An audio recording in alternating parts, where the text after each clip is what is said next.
As you come out of a narcissistic abuse relationship, what's really important is the establishment of discernment. You see, like right now, when you're worrying about red flags and things like that, what there is to acknowledge is that people pleasers, people with BPD, you know, our reality testing is abysmal when it comes to people. You know, being someone that looks for the good in others and parcels them out like good and bad, and you try to average it out.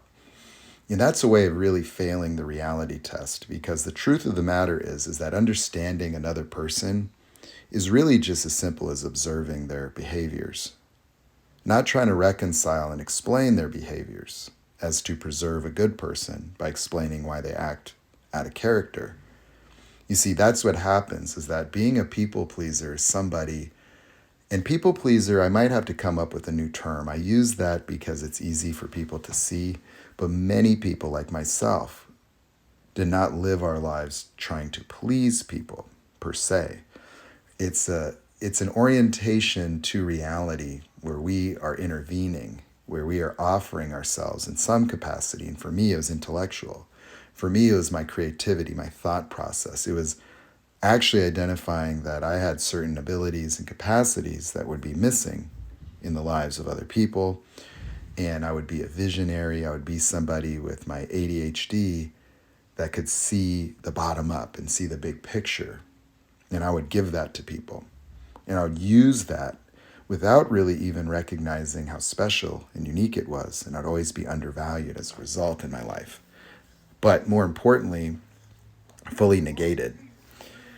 And so what I was always trying to do was reconcile with people, how people could be committed to something with me and then they would fail, falter, or deviate or sabotage. And I didn't see their intention, that they were doing this on purpose, willfully. And so I didn't see it as, people pleasing. And often the emotionality is hidden. You see, being analytical is a way of, blunting the emotional impact of other people's behaviors.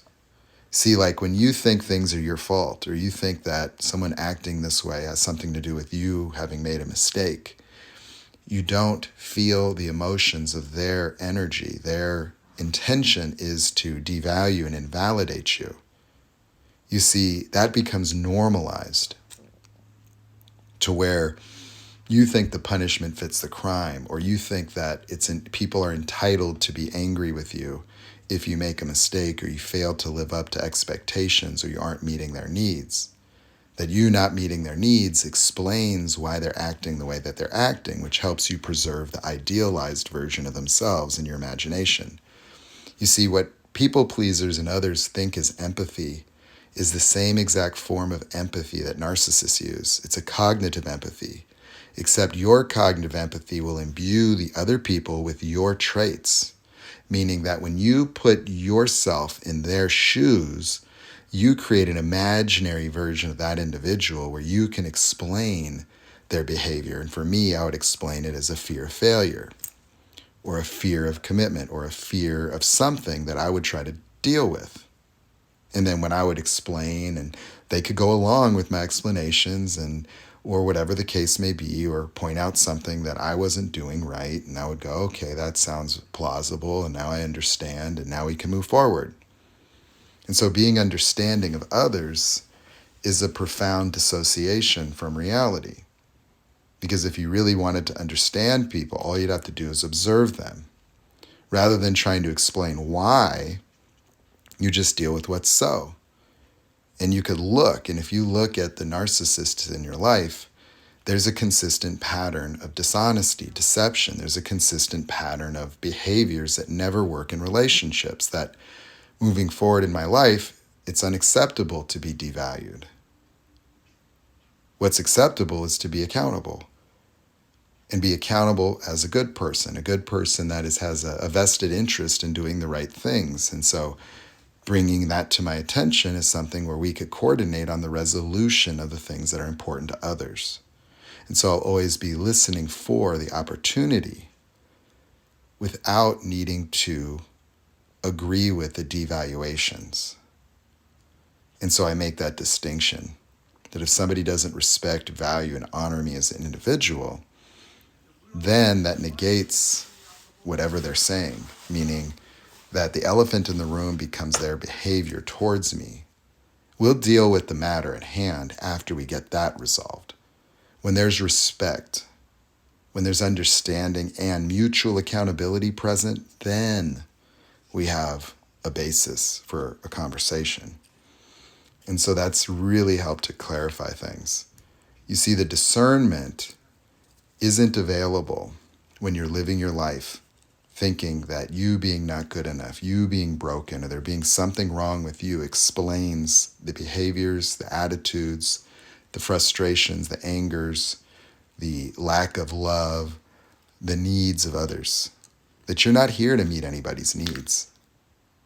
You see, those needs that you have and what they have has nothing to do with the relationship. And so you actually think, like a lot of people in this world, where relationships are all about meeting each other's needs. And even in healthy relationships, you bring your needs to the table. And that is a problem for people pleasers, because people pleasers have an unusually high need for validation to deal with their devalued core. You know, somebody that thinks they need to be perfect before they're lovable is going to be somebody that's incapable of experiencing the love of authentic people. And then they won't feel any energy transference, meaning that you can be in the company of somebody that cares. Even judging people harshly, all your red flags and all the things that you've been through and the abuse that you've been through will have good people seem like bad people, because you need a lot of validation. Like, you need people to understand you all the time. And so you could be having conversations with healthy people, not getting the kind of validation you expect and feeling unseen and unheard, because other people may not be emotionally equipped to, pay full attention undivided while you explain everything over and over and over. And so you may turn off to people without recognizing those are good people that already see you as a great person, and therefore don't need all the explanations in order to be grounded and related to you. And so the communication styles of people pleasers is over-explaining themselves as a way to contest their own potential guilt or fear of being not accepted by others. And so they think being accepted is like explaining themselves in great detail, telling all the stories of their lives and all the stories of their trauma, and then not having that other person try to offer insight or, get sucked into, like, well, have you thought of this or thought of that? And so you could be having conversations with people that are trying to contribute to you because they can see the energy underneath your explanations is really rooted in pain and fear of a lack of acceptance. And they try to help you. They try to coach you. They try to help you see clearly. And then you feel unseen, unheard, devalued. But guess who doesn't do that? Narcissists. Initially in relationships with these people, they give you a certain inauthentic, inarticulate level of validation, which makes you feel really good and comfortable and safe and seen. And so you've been programmed through childhood to experience your value and worth to other people through the validation of your experiences, through the validation of your efforts, through the validation of your people-pleasing strategies or your contribution to them. But guess what?